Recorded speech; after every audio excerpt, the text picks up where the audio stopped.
I mean, things felt kind of broken, you know? And I found myself questioning things that I felt like had been true for so long. Am I done as a musician? Do I just quit making music?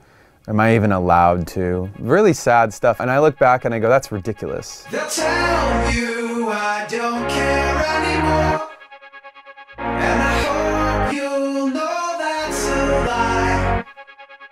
'Cause I found what I have been waiting for. But to get there means crossing the line. In the early weeks after Chester passed away, you know, we did a lot of like tribute stuff, and I didn't really leave my house very much, and friends would come over and they would bring food and we'd talk.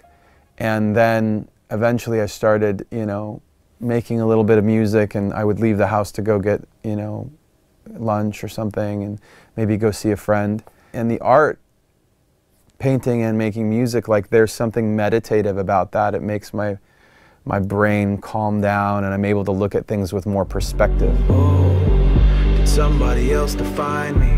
Can I put the past behind me?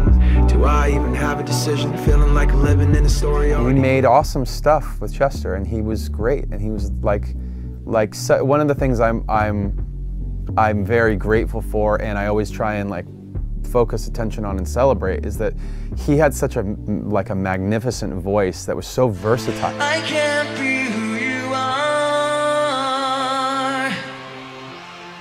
I can't be who you are. I don't want to be sad that that's not here, because we got so many wonderful memories and so many great songs that we can listen to whenever we want. And I'm glad to have gotten past that point of like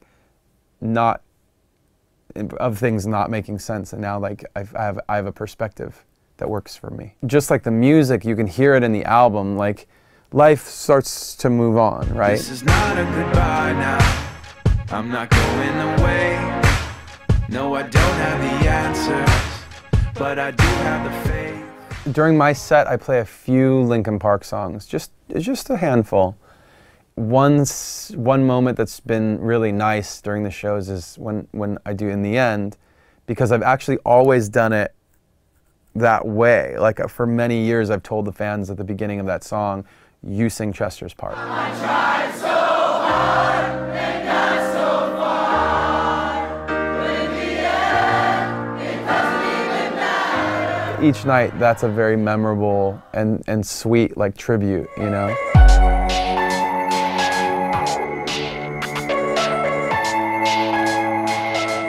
Sometimes somebody needs to be the one to say, okay, everyone, like let's do this.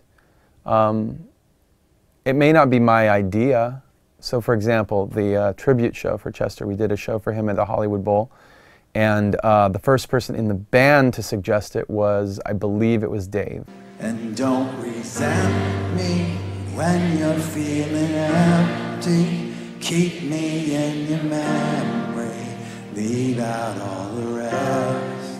Some of the guys weren't sure if they wanted to do it. They kind of were like, yeah, in theory it's a good idea, but I don't know if I'm ready to do that.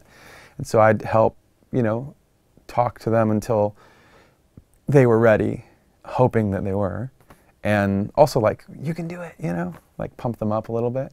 All that stuff is it requires somebody to oversee it. When it comes to the future, like it's going to continue to need that. And eventually I think, you know, I love the guys. Like I would love to, you know, get together and do more music and all that stuff. But for right now, I feel like this is the right thing. And I appreciate that they get that too. I had so much certainty till that moment I lost control. And I've tried, but it never was up to. I know that I've come a long way from you know 1 year ago, and it's not done. Like I don't know where it's going to go. It could go someplace, you know, better or worse. I don't know, but that's part of the excitement of the journey, isn't it?